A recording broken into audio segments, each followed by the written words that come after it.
we had, how do top teachers establish personal influence with students who are difficult to manage, which is pretty much just like a review, an overview of some of the theories that have already been presented.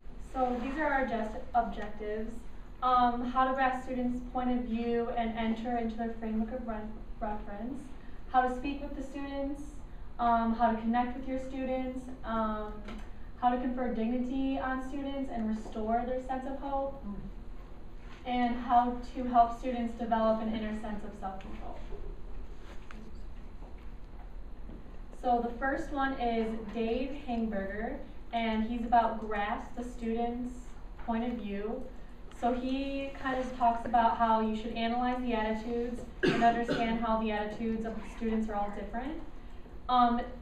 He talks about do not use power to force students to behave properly, rather like expect it or know that that's what you want them to act like. Don't try to force it out of them. And also don't misuse that power as a teacher. Allow your students to give you their point of view so we can see where they're coming from and understand their side of the story.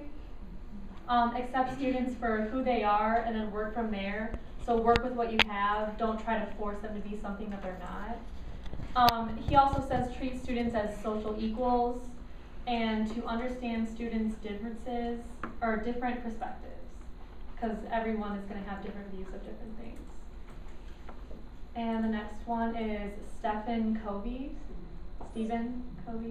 Find students' frame of reference and listen apathetically. So he talks about listen sensitively to others and really try to understand where they're coming from and basically just be a good listener. Identify your own frame of reference, like your perspectives, your values, beliefs, preferences, and so on, so then you can relate those to any matter and then try to grasp the frame of reference of others. So you can see where you connect with people and where you don't connect and then work on those things. And then understand your students' deeper hopes, their fears, realities, and difficulties so you know who they are as a person. Seek first to understand and then be understood. So hear their point of view first and then try to help them understand you as like the teacher. And then just apathetic listening is the main thing that he talks about, is hearing your student out first. And then there is use congruent language that confers dignity. So show respect toward your students' feelings while setting limits on their behavior. So just having that respect for your student is important. Invite cooperation, not defensiveness. The teacher holds tremendous power in the classroom, and the students know that, and also like don't abuse it like the other, like Dave had said. Address situations rather than the student's character, which I thought that was really important, because you don't want to say you're bad, because no student is really bad, it's just the actions that they are doing, and it's important that the students understand that they're not the ones at blame, it's just things that they're doing aren't necessarily okay. He talks about using please all the time and using I messages, which is like, you weren't listening, I need everyone to listen. You would just say, like, I need my entire class to listen so we can get out of class on time. Like, kind of reflect it on yourself and not on others. And then appreciation as a method of praise. Brief and to the point statements. Don't try to like give them lectures on what they're doing is wrong or anything like that.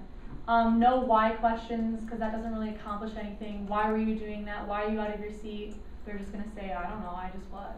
Doesn't really accomplish anything. No moralistic lectures. No sarcastic remarks. That's kind of a sticky place to go with kids because they don't really know if you're being serious or not. And if you are kind of rude, it's just like, oh, I was just being sarcastic. They don't really know that. And then don't deny students' feelings. Don't demand students' cooperation. And definitely don't lose your temper or self-control. You're the responsible one, you're the adult, you're the one who needs to be the one that they're going to look up to and realize, even though it's a stressful situation, not to lose yourself. And they also say don't use punishment. So he was a big effort for that, like there's other ways to handle things like that. Jane Nelson and Lynn Lott, and they focus on the whole idea of using relationship builders while avoiding relationship barriers. A builder is a positive aspect of each pair, so it's like encouraging and respectful, and then the barrier is the negative aspect, and it's discouraging and disrespectful. And if you use this method, you are more likely to see pretty much almost 100% improvement in student-teacher relationships. And there are 5 pairs, and so the first one is checking, and it's pretty much having you talk to students about their feelings and thoughts, and then the opposite would be assuming. So don't assume that your students automatically feel one way towards something. Make sure you do check and see that that is exactly how they feel. The next one is exploring, so allow students to explore situations on their own.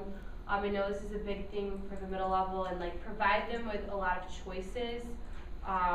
That way that they are able to explore all options instead of rescuing or explaining. Don't always explain and give like all of the directions. They want to have that chance and opportunity to do something on their own. Be inviting and encouraging.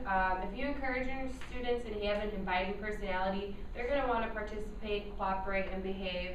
If you're directing and demand things to them and are very strict, then they're going to do the complete opposite and just pretty much like shut down and be quiet and not want to participate. The next one is celebrating. So celebrate when you see that student progress is made, efforts are shown, and initiative is taken.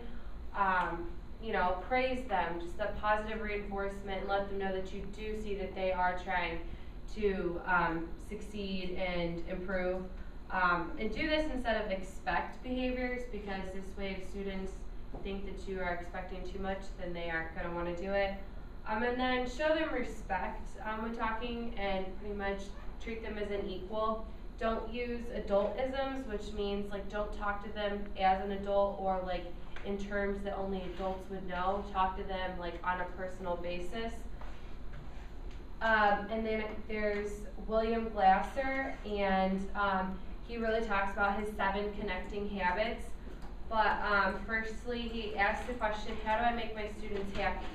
You can do this by incorporating exciting curriculum, making personal relationships with each student, and always trying to maintain a good relationship with them. Before the connecting habits, they list the 7 deadly habits in teaching. This is what you do not want to do. You do not want to criticize, blame, complain, nag, threaten, punish, and think that you only need to reward students to control them. Instead, you should be caring, you should listen to your students, you should be supporting, contributing, encouraging, should trust them, and of course befriend them so you can make that personal relationship with them. Teachers must strongly connect with their students in order to see all of them strive to do their best. Once again, he's a very big advocate on making that personal relationship with your student, and that's how he believes you will see students try to participate and succeed. And once again, treat students as you would your friends. Do not criticize, blame, or speak harshly, because I'm pretty sure you don't do that when talking to your friends. And then the last person is Tom Daly. He wants to find ways to relate well with your problematic students. He believes that the problem relies within the teacher, not the student. So you need to figure out what problem you have and accept it, and then make appropriate changes. And then once again, establish a strong relationship with troublesome students. These students are normally looking for attention, and this way, if you teach in a likable manner, they're more likely to participate.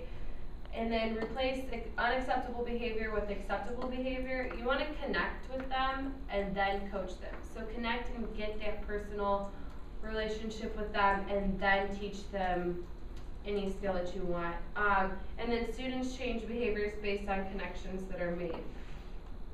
And this is an idea, the walk and talk. I kind of thought this was interesting. To build more and have a stronger relationship, just walk with your students if they're going to another class, and talk about anything in particular. It doesn't really matter what it is.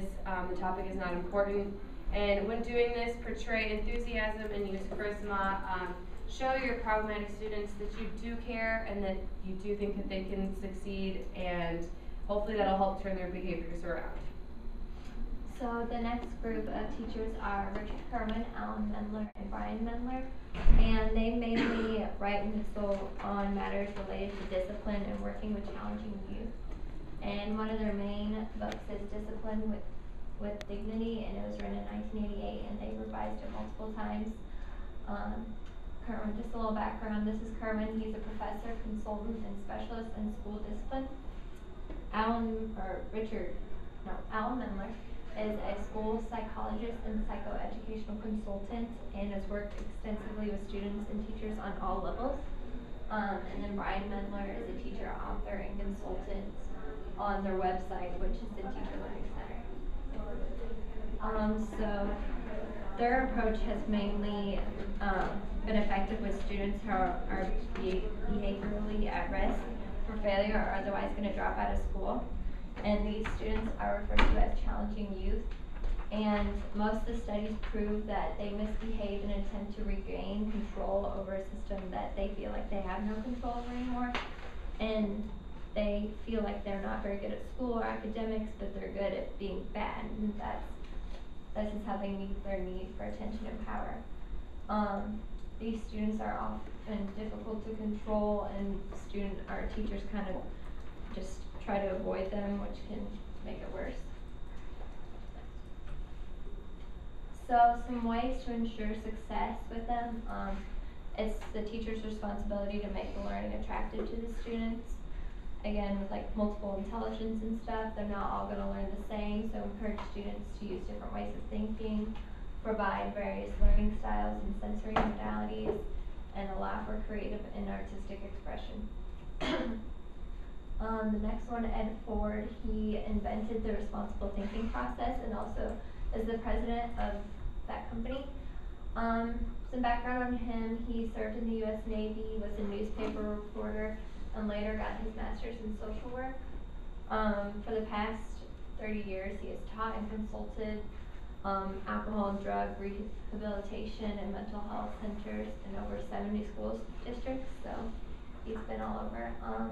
He published his book, Discipline for Home and School Fundamentals, so it's not only applicable to school, but also home. So the responsible thinking process helps the student understand what they want for themselves, learn how to develop plans for getting what they want, and not infringe on the rights of others. He believes that behavior are not caused by environmental forces, and that someone can't control someone else, so that's why he does not involve coercion or punishment or rewards. It's designed to help the student look within themselves and develop this sense of responsibility for their own lives and respect for others. So when a student behaves, you're supposed to ask these series of questions. So the first one, what are you doing? This first question helps them look within themselves and identify their behavior. And just telling them what they're doing wrong is not going to help them develop anything. The second one, what are the rules? It connects the rules to what they're currently doing. And then the next three questions you don't always have to use because they may not always be necessary as the student grows and develops what they're supposed to. So the next one, what happens when you break the rules? It simply gets the student to reflect on their consequences of breaking the rules and how it affects others around them. Is this what you want to happen? Asking the student to look within themselves and decide how they want to see themselves as a person. Where do you want to be?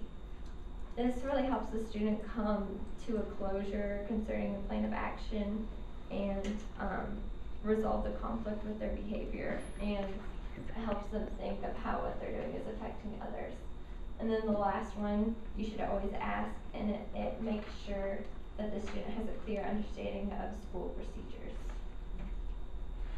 So some important considerations: you don't want to be mean or angry when you do this. You just want to have a pleasant, matter-of-fact demeanor.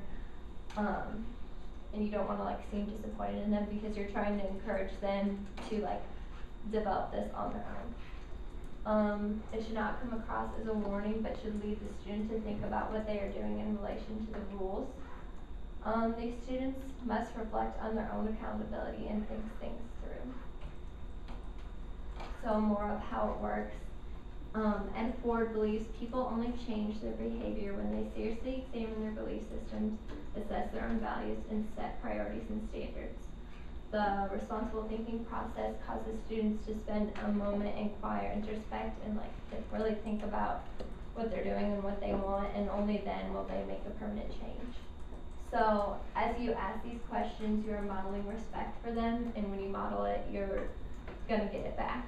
So by listening to what they say without trying to control their answers or being critical, by helping them focus on how their actions are breaking rules and disturbing others, and by accepting what students say in response to the questions that help them resolve problems when they're ready. And here's just some contact information. They both have websites they can like contact them on.